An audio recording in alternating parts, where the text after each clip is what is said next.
हाँ बच्चों, applied mechanics का ये पहला चैप्टर है जिसमें हम लोग इंट्रोडक्शन ऑफ मैकेनिक्स के बारे में जानेंगे। क्या होता है मैकेनिक्स, या इस पूरी बुक में हमें क्या पढ़नी होगी मैकेनिक्स से रिलेटेड चीज़ें जो बताई जाएंगी, कॉन्सेप्ट है, थ्योरम्स हैं, बहुत सी बताई जाएंगी। लेकिन सबसे पहले ये जरूरी है कि मैकेनिक्स क्या होता है ये जाना जाए। तो मैकेनिक्स मैकेनिकल या यांत्रिकी की एक ऐसी क्या नाम है, शाखा है जिसके अंतर्गत किसी पिंड पर लगने वाले बलों का अध्ययन स्थिर या गति की अवस्था में किया जाता है। तो ये क्या समझ लीजिए, जो फोर्सेस होते हैं उसकी एनालिसिस की जाती है और वस्तु की कंडीशन क्या हो सकता है वो मूविंग कंडीशन में हो या हो सकता है वो स्टैटिक कंडीशन में हो। तो इसकी फील्ड तो बहुत ब्रॉड है। अब इसी में एक और बात आ जाती है कि अप्लाइड पार्ट ऑफ मैकेनिक्स, इसका क्या मतलब होता है? अप्लाइड मैकेनिक्स जिसको बोलते हैं। अब ये मैकेनिक्स तो है, ये कॉन्सेप्ट है, थ्योरम्स है, ये तो थियोरेटिकल पार्ट होगा ही होगा। कॉन्सेप्ट बनेंगे बनाने ही पड़ेंगे, होते ही हैं वो। अब उस कॉन्सेप्चुअल चीजों को हम लोग प्रैक्टिकल एप्लीकेशन में कैसे यूटिलाइज किया जाता है, यही हमारी अप्लाइड मैकेनिक्स कहलाती है। जितनी भी इंजीनियरिंग की प्रॉब्लम्स होंगी, जितने भी सिद्धांत होंगे, उन सिद्धांतों का इस्तेमाल करके उसको सॉल्व करना ही अप्लाइड मैकेनिक्स कहलाएगा। या शॉर्ट फॉर्म में हम इसको कह सकते हैं अप्लाइड मैकेनिक्स के नियमों या सिद्धांत का, या ये कहिए मैकेनिक्स के नियमों या सिद्धांत का इंजीनियरिंग क्षेत्र के यांत्रिकी से संबंधित समस्याओं का अध्ययन किया जाता है। ये सिंपल सा मतलब है, मैकेनिक्स के कॉन्सेप्ट का प्रयोग इंजीनियरिंग एप्लीकेशंस में या इंजीनियरिंग प्रॉब्लम्स को सॉल्व करने के लिए किया जाता है। थ्योरम्स या कॉन्सेप्ट का हम लोग इस्तेमाल करते हैं। इसका भी ब्रॉड फील्ड है। अब इसको हम कैसे स्टडी करेंगे? इसको भी स्टडी हम दो पॉइंट्स के अंतर्गत कर सकते हैं, मैकेनिक्स ऑफ सॉलिड और दूसरा फ्लूइड मैकेनिक्स के अंतर्गत। मैकेनिक्स ऑफ सॉलिड की मैकेनिक्स के बारे में हम स्टडी करेंगे और यहाँ पे हम द्रव के व्यवहार का अध्ययन करके उसके बारे में जानकारी लेंगे। मैकेनिक्स ऑफ सॉलिड को भी हम फर्दर स्टडी कर सकते हैं, mechanics of solid, rigid body और mechanics of solid deformable body. अब देखिए, रिजिड बॉडी और डिफॉर्मेबल बॉडी, बलों का प्रभाव। अगर हम रिजिड बॉडी के ऊपर एनालिसिस कर रहे हैं और रिजिड बॉडी है तो उसके ऊपर बल के कारण क्या क्या उसकी एनालिसिस की जा सकती है, रिजिड बॉडी में क्या होता है, बल लगाने पर उसका क्या व्यवहार होगा, वो सारी स्टडी जो होती है वो हमारी mechanics of solid rigid body के अंतर्गत आती है। ठीक है। डिफॉर्मेबल बॉडी, बलों का डिफॉर्मेबल बॉडी वो बॉडी होती है जिसमें बल लगाने पर उसकी आकृति या आकार प्रकार चेंज हो जाता है। जबकि रिजिड बॉडी जो थी ऐसी बॉडी है जिसमें बल लगाने पर उसके आकार या किसी प्रकार का कोई परिवर्तन, डिफॉर्मेशन वगैरह नहीं होता है। तो ये जो बल लगाया जाता है डिफॉर्मेबल बॉडी के ऊपर, क्या उसका प्रभाव पड़ता है, उसका एनालिसिस हम लोग इसके अंतर्गत करते हैं। अब रिजिड बॉडी में अगर हम चले आते हैं तो रिजिड बॉडी को भी हम दो कंडीशन में स्टडी कर सकते हैं। पहली स्टडी जो होगी वो स्टैटिक कंडीशन में होगी और दूसरी एनालिसिस जो करेंगे हम लोग डायनेमिक्स के नाम से स्टडी किया जाएगा। स्टडी का मतलब रिजिड बॉडी है, जो बल लग रहे हैं, बॉडी अगर स्थिर अवस्था में है तो बल के प्रभाव और व्यवहार का अध्ययन किया जाता है उसमें, तो स्टैटिक्स के नाम से जाना जाता है। और डायनेमिक्स मतलब जो बल रिजिड बॉडी ही है लेकिन गतिमान अवस्था में है, तो उस पर लगने वाले बलों और उसके बलों के कारणों या गति का अध्ययन इसके अंतर्गत किया जाता है। इसको भी हम लोग दो भागों में पढ़ सकते हैं। एक भाग होता है आपका काइनेटिक्स और दूसरा होता है काइनेमेटिक्स। काइनेटिक्स को हिंदी में बोलते हैं बल गतिकी। ये काइनेटिक्स जो है बल गतिकी, इसका मतलब है बल और गति दोनों का ही इसमें एनालिसिस किया जाएगा। और काइनेमेटिक्स में सिंपल सिर्फ हम गति का ही अध्ययन करेंगे और गति का उत्पन्न करने वाले बलों के बारे में इसमें कोई एनालिसिस नहीं की जाएगी। ये तो एक समराइज वे था कि मैकेनिक्स हम कैसे पढ़ते हैं। मैकेनिक्स के कॉन्सेप्ट और थ्योरम्स को प्रैक्टिकल एप्लीकेशन में अप्लाइड मैकेनिक्स के ऊपर अप्लाई करेंगे और एक अप्लाइड मैकेनिक्स को हम मॉस और मैकेनिक्स ऑफ सॉलिड और फ्लूइड मैकेनिक्स के फॉर्म में स्टडी करेंगे। और मैकेनिक्स ऑफ सॉलिड में मॉस विथ रिजिड बॉडी और mechanics of solid with deformable body पर हम स्टडी करेंगे। बेसिकली यहाँ फिर आ जाती है स्टैटिक्स एंड डायनेमिक्स कंडीशंस को भी देखते हैं। डायनेमिक्स में हम काइनेटिक्स एंड काइनेमेटिक्स के आधार पर हम इसको स्टडी करते हैं। तो ये हो गया आपका मैकेनिक्स का बेसिक स्ट्रक्चर्स कि क्या होता है, कैसे क्या किया जाता है। ठीक है, तो ये तो मेन चीज थी ही।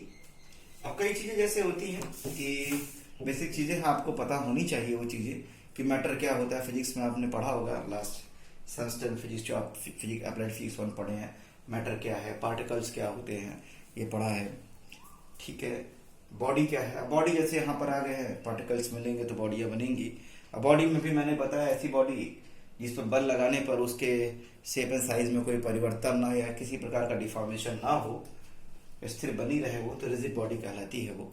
दूसरी कंडीशन है डिफॉर्मेबल बॉडी की, बल लगाने पर उसके आकार प्रकार में परिवर्तन हो जाए, डिफॉर्म कर जाए बॉडी, तो उसको डिफॉर्मेबल बॉडी बोला जाता है। तो ये बेसिक कॉन्सेप्ट था, आपको देखना ही था। उसके अलावा स्केलर एंड वेक्टर क्वांटिटी के ऊपर भी हम लोग जाएंगे, क्योंकि scalar and vector quantity physics में आपने पढ़ा होगा। स्केलर का मतलब क्या होता है? स्केलर का मतलब होता है अदिश, ऐसी राशियां जिनको निरूपित करने के लिए सिर्फ क्या कहा जाएगा कि मात्रा या परिमाण की आवश्यकता होती है, दिशा की नहीं। वैसी राशियों को हम लोग स्केलर क्वांटिटी के नाम से जाना जाता है। इसमें समय, द्रव्यमान, क्षेत्र, आयतन और भी बहुत से होते हैं। सदिश या वेक्टर क्वांटिटी जैसे नाम से इंक्लूडेड है। इसको निरूपित करने के लिए परिमाण तो चाहिए चाहिए, साथ में दिशा की भी आवश्यकता होती है। बहुत से हैं, त्वरण, आघूर्ण, संवेग, ये सारी चीजें इसको डिटेल में आपने फिजिक्स में पढ़ा हुआ है। तो और हम इस पर ना डिस्कस करते हुए हम लोग अपने मेन टॉपिक पर चले आते हैं, फोर्स। तो अब आ जाइए फोर्स को देखते हैं, क्या होता है फोर्स। आप फोर्स को पहले से भी पढ़ते आ रहे हैं, F बराबर ma। क्या होता है ये? कोई बॉडी अगर रुकी अवस्था में है तो उसको गतिमान करना हो, या कोई वस्तु गति कर रही है तो उसको रोकना हो, कैसे रोक सकते हैं? उसको बल लगा के ही रोका जा सकता है। तो फोर्स का मतलब है बल। नॉर्मली आपने पहले F बराबर ma पढ़ा हुआ है। तो फोर्स क्या हो सकता है, इसको एक सिंगल सेंटेंस में आप देख लीजिए। यह वह कारक है जो किसी पिंड की स्थिति में परिवर्तन करता है या परिवर्तन करने का प्रयास करता है, बल कहलाता है।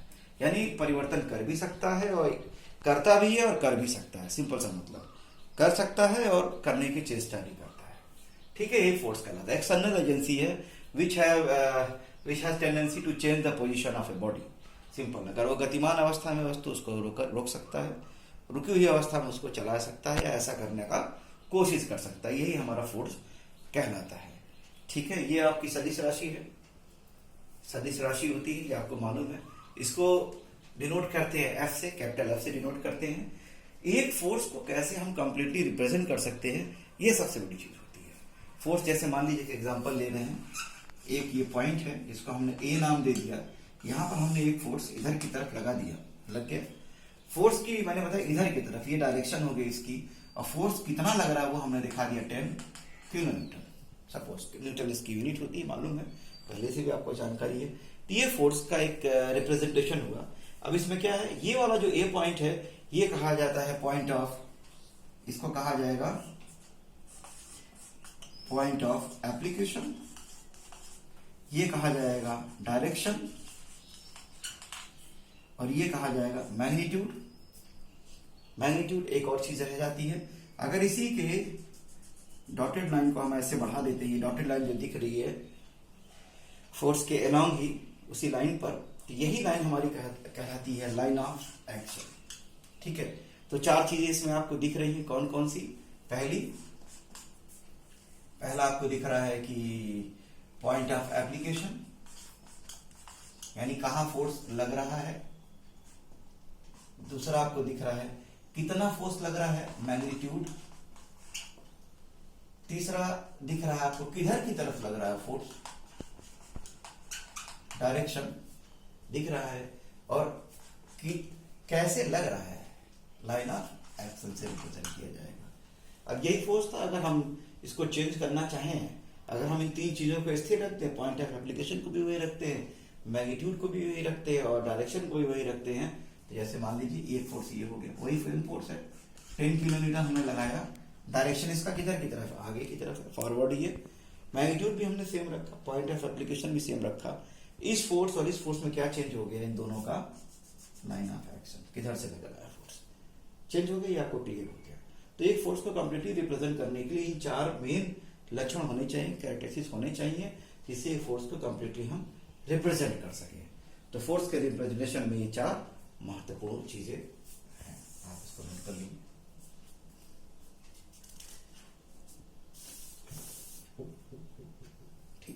चलिए फोर्स हो गया।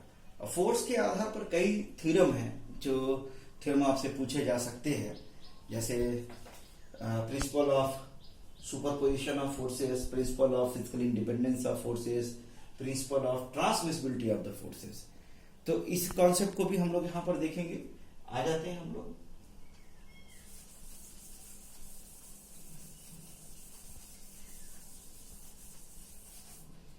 आइए देख लेते हैं यहां पर। तो चलिए हम principle of transmissibility of forces या principle of superposition of forces देखते हैं।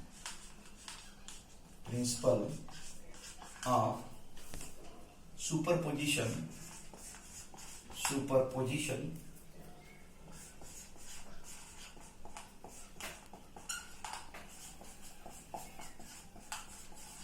ऑफ फोर्सेस, ये क्या होता है? Principle of superposition of forces क्या होता है? इसके अनुक्रम में मान लीजिए एक बॉडी है, एक रिजिड बॉडी है, ले लिया हमने, और यहां पर एक फोर्स P और यहां पर एक फोर्स Q हमने लगा दिया। इन दोनों का जो कंबाइंड इफेक्ट होगा, इन दोनों फोर्सेस के रिजल्टेंट के बराबर इफेक्ट प्रदर्शित करेगा। तो यही principal of superposition of forces कहा जाता है। तो इसको एक सिंगल स्टेटमेंट में आप समझ सकते हैं क्या होता है। Principle of superposition of forces सिद्धांत में किसी कण या दृढ़ पिंड पर लगे बल निकाय का संयुक्त प्रभाव उस पिंड पर लगे सभी बलों के प्रभावों के योग के बराबर होता है।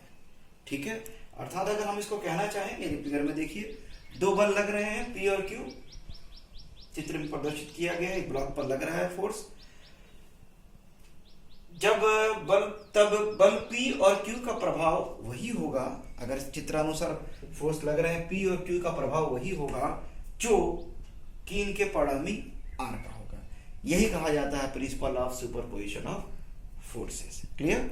इन दोनों का प्रभाव संयुक्त वही होगा जो इन दोनों के रिजल्टेंट R का होगा। तो यही principal of superposition of forces कहा जाता है। ये एक थ्योरम है, महत्वपूर्ण थ्योरम है। ये स्टेटमेंट या इसमें आ सकता है, तो आपको इसमें यही लिखना है। यही फिगर बनाना है। दो फोर्सेस हैं, एक बॉडी पर, एक रिजिड बॉडी एक ब्लॉक पे लग रहा है। दोनों का कंबाइंड इफेक्ट वही होगा जो इन दोनों के रिजल्टेंट के द्वारा भी प्रदर्शित किया जाएगा। यही principal of superposition of forces है। अगला क्या है, मिटा रहा हूं इसको। अगला जो थ्योरम है वो है principle of physical independence of forces. Principle of physical independence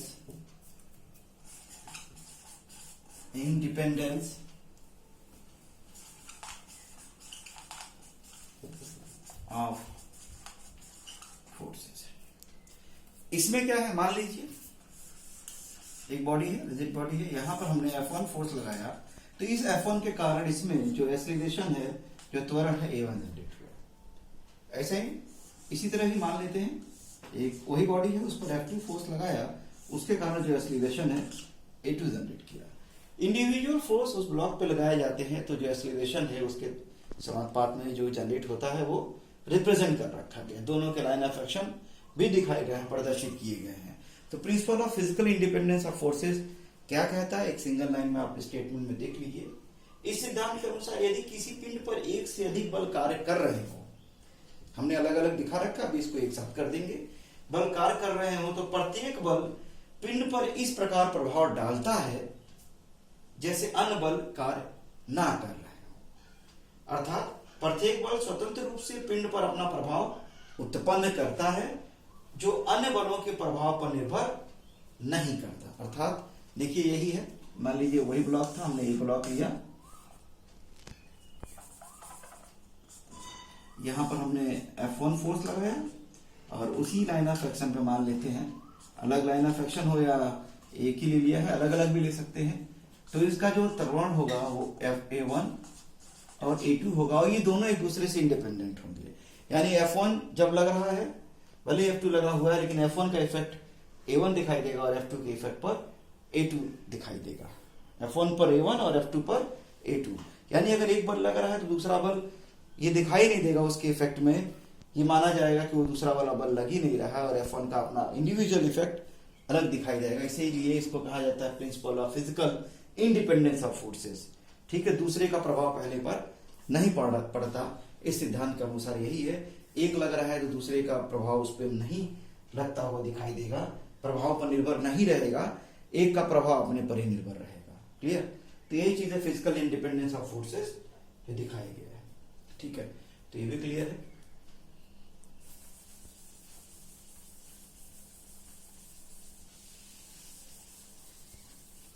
अब आ जाते हैं सबसे महत्वपूर्ण जो अक्सर पूछा जाता है एग्जामिनेशन में, principle of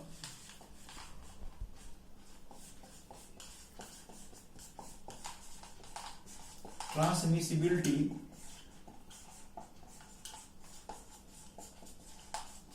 of forces. Principal of transmissibility of the forces. अब ये क्या है? मिसिबिलिटी है, मिसिबिलिटी ऑफ फोर्सेस। इसमें क्या है? इस सिद्धांत का अनुसार मान लीजिए, देखते हैं एक रिजिड बॉडी हमने बना लिया, इस बॉडी पर कोई पॉइंट ए ले लिया हमने और यहां पर एक फोर्स हमने F1 लगा दिया। ऐसे लग रहा है, अगर हम इस फोर्स के लाइन ऑफ एक्शन को आगे बढ़ाते हैं ऐसे, तो इस थ्योरम के अनुसार ये कहा जा रहा है अगर ए बिंदु पर F1 फोर्स लग रहा है तो ये बिंदु जो है, अगर हम मान लेते हैं ये बिंदु B मान लेते हैं, तो B बिंदु पर भी उतना ही फोर्स उसी डायरेक्शन में लगता हुआ दिखाई देगा, माना जाएगा।